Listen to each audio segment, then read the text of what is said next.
Hey everybody, welcome back to the channel. More Birthright here as we continue our way through the Anshe. Taking a little bit of a break, but we're back and we're getting closer to the end of the series. Today we're taking a look at another one, a very powerful one, and that is the Sphinx. Rather long entry as well, like some of the more recent entries that we've been covering now as we get to the latter portions. So the Sphinx is another sort of pretty much top tier as far as like power scale goes, and just a formidable adversary. So now the artwork I wouldn't say is one of the better ones here that we've seen throughout the series, but gives you at least a rough idea. But let's jump in.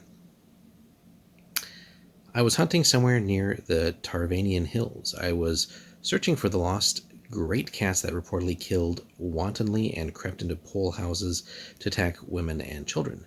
They were believed extinct, but I knew better.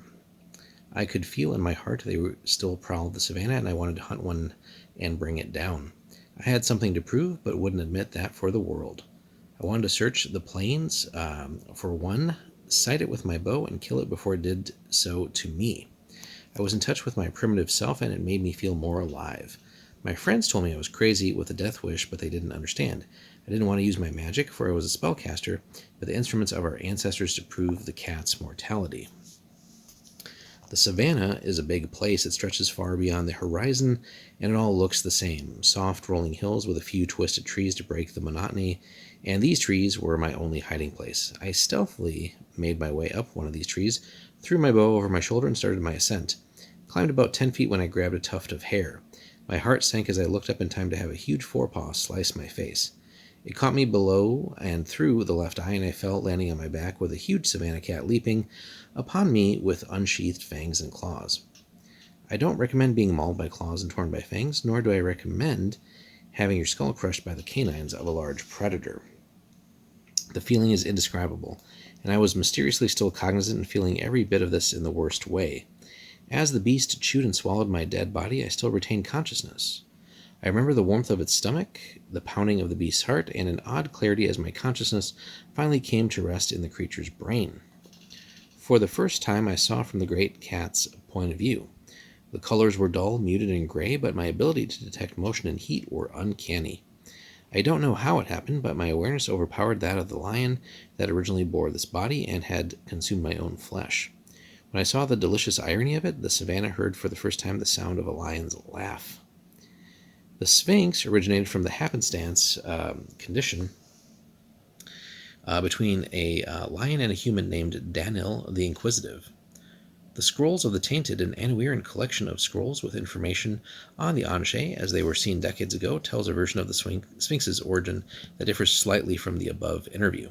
Interesting bit, too, so, a little creative bit for the DM here. Certainly something that players could look for, right? As far as maybe if they're researching going after one of the Anshe, that'd be a trip into Annuir, the capital city itself, but also maybe then being able to contribute to that with more accurate information should they ever encounter an Anshe and survive, much less take it down. The scrolls state that Daniel the Inquisitive was on an exploratory mission to determine if the much-feared savannah cat was extinct or not. For decades, the domain of Zikala tried in vain to kill off the savannah cat and prevent the loss of any more of its peoples to their savage appetites. Only in recent years did it appear successful. Zikalan provincial leaders wanted to determine if any cats still prowled their lands and the nearby domains, so they sent a number of sages into the wilderness to find the cat, if it still existed, and direct where hunters could return to destroy them. The account makes it appear that Daniel was there only as an observer, not as an antagonist. If this is true, he probably wouldn't have been attacked, since the savannah cat is not known to attack humans and elves without provocation. Now, rabies, charm spells, and other mental debilitative effects notwithstanding. Theocrats of Mystical Force, a tome of large parchments within a heavy leather-wrapped wooden cover and bound in iron, is a wellspring of information, another book or scroll or tome, right, for players to research from, and just other such things, on magic and the blood abilities of the Anshe. The original book rests in the tower of Khufu the Mad, a wizard long believed dead, though something keeps people out of his tower in the city of Zikala. There are copies of every section of the book all over Cerelia, though only 5 sages have access to the complete text. And again, could be a fun quest in and of itself right there. It gives a small account of the Sphinx gained, as the book states, from a telepathic link engaged several years ago. A strange duality existed within the Sphinx. An intelligent, knowledgeable being was the vanguard of consciousness, but a primitive, violent, savage, and instinctive force waged a mild but constant war against the more civilized mind. This conflict often forced the intellect into submission and made the Sphinx prone to fits of anger and rage that resulted in catastrophe and death for those around him. The violent side of the Sphinx's temper is also documented in the Scrolls of the Tainted. In an account by a now deceased Kanasi negotiator, it states, "We had never seen such a horrible display in all our lives. The Anshe drew itself into a red-eyed frenzy of wrath when we refused to give it the concessions it asked for. The Sphinx grabbed our lead negotiator and removed her head from her shoulders with nary any trouble. It threatened war far more savage and deadly than you can ever imagine, and came forward as though to kill us all. We had no choice but to concede to its demands. Unfortunately, our leaders reneged on these agreements several months later and lost 3 counties in the process as a result." This reference pertains to a short-lived skirmish along the border between the Tarvan Wastes and the domain of the Sphinx. The battle saw the defeat of the Tarvan's rioters and the loss of 3 counties to the Sphinx. The battle is known as the Karnagawa Resolution in the Sphinx's domain, and as the Karnagawan Massacre nearly everywhere else. The people in the Tarvan Wastes will not allow this atrocity to continue for long, as war is inevitable. That being said, the Sphinx is supremely formidable. So, intelligence is 17, mainly active during the day. It's carnivore. Now it is considered neutral, evil. Very fast movement, 24. It's 9 foot long as a humanoid tiger hybrid, right? Armor class of 2, but again, this is the old armor class system, so really that should be about 18 or so if we want to convert it. Pretty sizable hit point pool there, right? You would think it may be a little bit more, but again, that's going to be balanced out by the fact of all these other abilities here. Thaco doesn't exist anymore, but comes with 3 attacks as far as, just raw bestiality here. 2d8 for bite, claws 2d6 and 2d6. And again, factor in a strength modifier there, right? Special attacks can control other cats, its special roar, and spells, which we'll get to in a second. No other special defenses, though. No morale, the morale's elite, no magic resistance. Pretty sizable Azrai bloodline of 47 there, and again, some other cool abilities and powerful abilities. It's got Blood Form at the great level, Charm Aura as great, Create Fear, right? That's going to be tough to get through, major there. Divine Aura as well, and as if it wasn't more or powerful enough, it's got Regen as a blood ability. So that 84 points will stretch much longer. First, the Sphinx's huge paws make such a lethal assault they can kill an average man with a single swipe. This attack form can be made once per round and involves a double strike with both paws. So really 46, right? It affects this target like a Vorpal blade attack, severing limbs with a solid hit. So, pretty frightening. The Sphinx rarely uses this attack, but if he does, he often removes his prey's legs to immobilize them, right? So just, double swipe, boom, your legs are done, and you're going to bleed out most likely, and then, on to the next victim. Second, the Sphinx has a unique ability to roar and use the abilities of Fear and Divine Aura against any creatures within 200 yards. Huge range. There's a saving throw versus wands or face the effects of either particular blood ability. In addition, anyone within 30 feet of the Sphinx, when he uses his roar, power falls over unless it's a large creature, 8 or taller, and needs to make a successful save versus breath weapon to avoid falling unconscious for d6 rounds. So that's something that you're going to have to game plan for if you're going to try and confront it. And that's just the roar, right? We're not even talking again about the attacks, but wait, there's spells.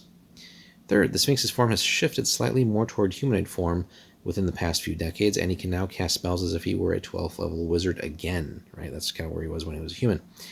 These spells are the commonly memorized ones, and we're going all the way up through 6th level here. And again, factor that in with the above abilities, and just you can see where it gets particularly frightening to deal with them. Charm Person, Detect Magic. Certainly that's going to be good for defense. Hypnosis. You'll see a lot around these manipulation type abilities, right? Charm, Hypnosis, got Magic Missile too. But ESP, no alignment, Ray of Enfeeblement, Web would be nasty, just to trap people in place, then he can kind of cut you up at will. Got Fireball too, as if you needed that. Hold Person again. Hold Person, then you can just come up there and delimb you. Lightning Bolt as well, non-detection. Fire Shield can summon monsters to give you even a bigger headache. At the second version of that.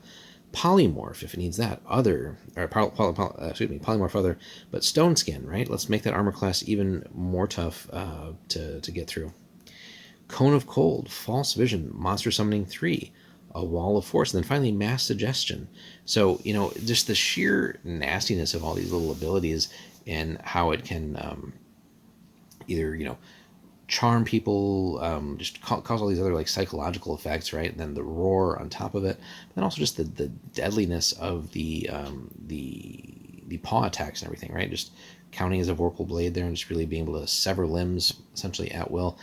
Truly, truly frightening. You're going to have to hit the thing hard and really have some game plans for some of the magical abilities here, and just being able to sort of weather the storm there mentally, magically, but then also somehow physically. So it's going to have to be a pretty well geared and well prepared party to even think about taking this on. Finally, but wait, there's one more. Has the ability to control any and all types of felines, from domesticated cats all the way up to other lions, right? Throw more at the party, right? And that's, we could send could send tons of like lions, tigers, whatever at the party, but also monster summoning of other kinds too. So just absolutely huge combination of abilities here. And it works as a combination of Charm Aura and Divine Aura blood abilities, and basically has a range of 150 feet as far as those cats are concerned. All right, now let's continue on with the realm itself. So it's the domain of the Sphinx. It's north of Zakala, east of Bensada. Obviously not available for PC use, and the realm itself was considered chaotic evil. So it's fairly sizable, especially for some of these other on-chain realms we've seen recently, where it's generally just like a province or two. This is a pretty large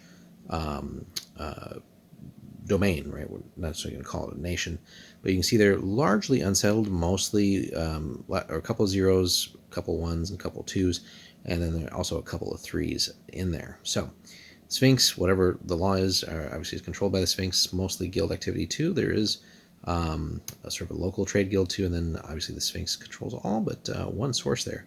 So, and we'll get into that in just a second. So, as far as resources goes, as a realm, plenty of regency accumulated and generated there. So, really, as far as realm activities goes, it's going to be tough to do anything against that if you are playing at the domain level in the game and trying to deal with it. The Sphinx essentially should have virtually unlimited RP to take care of its own realm for whatever the DM needs to do, but also mess with other players and similarly defend itself against other players in that realm. Also, a fairly large set of gold accumulated here. Generates 25 gold bars accumulated. That's not terrible for what is a mostly unsettled region there. So the subjects are cutthroats and marauders. If the Sphinx raises a militia, the units are actually treated as if they're irregulars, not just, rabble. Gnolls, goblins, and human brigands make up the units. 4 to 10 might be active at any given time, so it's got a sizable army on top of its own personal abilities, and could easily raise more. The Sphinx keeps a standing bodyguard of elite infantry at Irbuda. The Sphinx's progeny from both human and Leon mates are a mixture of semi-sentient felines that can speak, albeit in broken sentences, and slightly feral humanoids that are intelligent, though dangerously temperamental. So in that sense, somewhat similar to some of the other Anshe, where they've had various little offspring and stuff like that too. They take orders from the Sphinx and no one else, and are willing to fight for the cause, but not slavishly fight to the death.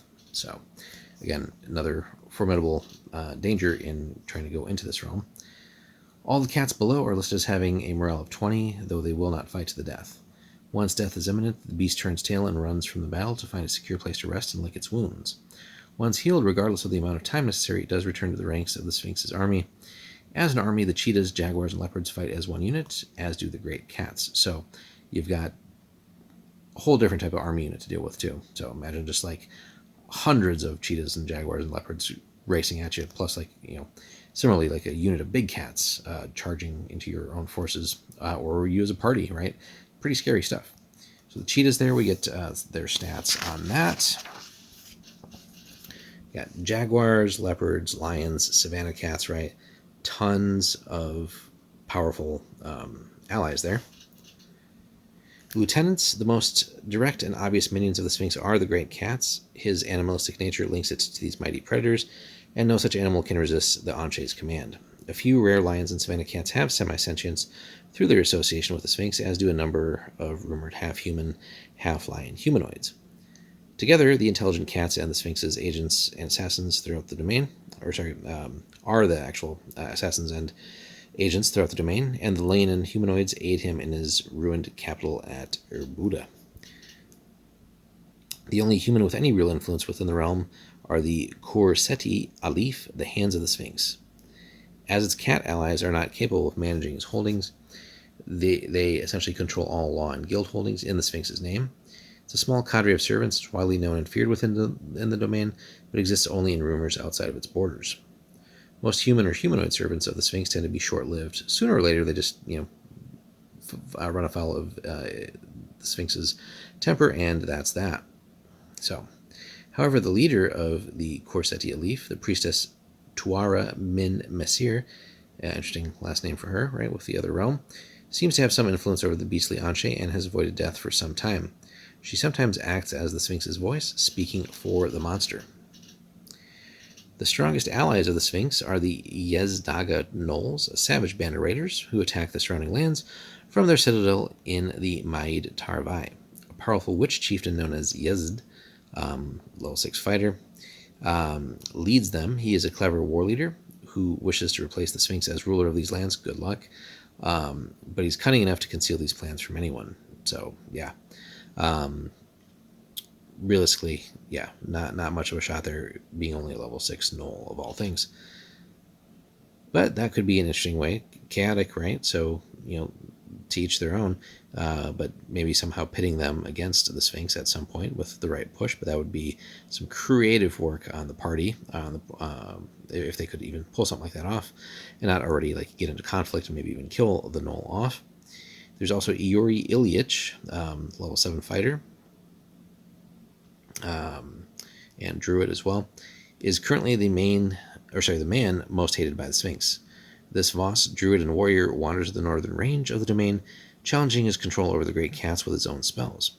His lone war has wreaked havoc in the north, leading to a 5,000 gold bounty on his head for his death from the Sphinx. So, that would be interesting to hear the rumors of that, but the party probably shouldn't be trying to actually collect on that unless they were evil, which probably wouldn't be the case anyway, but that could be a potential ally, though, and figuring that out, his whereabouts and maybe befriending him could certainly lead towards maybe actually trying to take on parts of the Sphinx's domain, maybe even challenge the Sphinx itself at some point. The domain itself, basically dry, broken badlands, the least hospitable part of the entire Bayer el Tahara. The Kedasi domain of Erbuda once dwelt here proudly, but the Sphinx's growing power led to its fall centuries ago. Now, few honest people live in the Sphinx's lands due to both fear of the creature and its bestial subjects and a relatively rough environment. So, not a great combination of factors there. The Anche abides a few hill tribes and herdsmen, and they build their settlements with high walls to deter the entrance of any great cats. Only the Anche's true followers, the felines, are truly at home here. In recent years, though, the Sphinx has augmented his armies by pressing more of the hill folk and nomads into service, as well as recruiting Gnoll mercenaries. Within the Sphinx's domain is a strictly held social structure, starting with the Sphinx at the top and the humans on the bottom of the social order. The exact layers are the Sphinx, the Paw, the Slept, the Purr, and the Tuft. The Tuft is the largest group, consists of every living creature in the domain of the Sphinx that is not feline and has no special skills for the Sphinx to exploit. This includes humans and humanoids, and is the largest caste group. Those in the Tuft do not have any rights and are often killed without fear of punishment. The Purr is the lowest caste group of felines. The common cats all reside in this caste, and basically over 92% of the felines are there. The Slept caste consists of the upper class citizenry. 7% of the population fits here. The few humans in it are business owners, spellcasters, and the Korseti Alif. Now, the Paw consists of the claw leaders, equivalent to clans or bloodlines among the felines, and the Sphinx's actual offspring, so less than 1% of the felines fit here. So, something that would be great information for the players to somehow uncover, and then maybe sell that information off to the people that are writing these tomes and collected works here on the Anche. That could be well worth knowing for others who may want to take on the Sphinx, and maybe not so much the party wanting to do that. So again, sometimes reconnaissance and information could be its own valuable reward, not always just riches and loot. So again, the capital at Urbuda. There's other cities: Akada, Maid Ain, Saif el Avara. There's a couple of villages as well. Other locations, right? Adel Essa Oasis, the Dongala Oasis, the Jalo and Kaibar Oases. So the trade goods, what little there are, produce few goods and barely manage subsistence level of survival. The Knolls, though, frequently raid surrounding lands and live quite well on the loot there.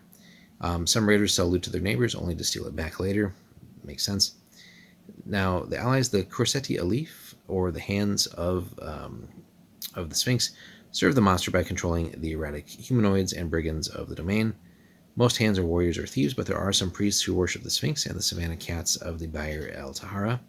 Since few subjects know who may be one of the hands, they basically live in fear of those as well, so in a certain sense, a type of police state here. Other info: over the years, the Sphinx has been increasing its forays across the Bayer el Tarian. Thus, many trade routes across the steppes have been abandoned as the Anche has made them untenable. This threat to the livelihood of Ben Sada, Sindur, and Zikala has the three realms talking of ridding themselves of the Anche by any means possible. Certainly would probably take something on the level of multiple realms banding together to even attempt that, again, given all the power and forces at the Sphinx's disposal. According to a Sinduran traveling minstrel, the Sphinx has also undertaken a massive excavation effort in the Tarvanian hills, but the reason for this is unknown at the time. Perfect little adventure hook there. Maybe some spies from the above domains have reported that as well, and would try and task the party with maybe uncovering what that is.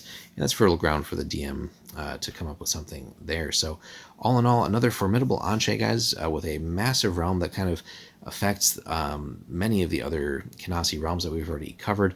So whether you're playing at the domain level or just adventuring, there's so many things that we could do to really get in here and just have a great campaign for the players, and certainly one of the more formidable Anche, even if just like raw power isn't there. It's just a pretty potent combination of lethal abilities with huge assets in the sense of just different forces that are available for the Sphinx to deploy as well. So let us know, guys, if you have run anything with the Sphinx or the Sphinx's domain in your campaigns. Hit us up in the comments, and if you want to support the channel, also hit us up on our Patreon there, guys. We have different levels. All the support really matters. Helps go back into the channel to bring you all the content and acquire all these older modules and tomes and stuff like that. So thanks for watching. We'll see you in the next one.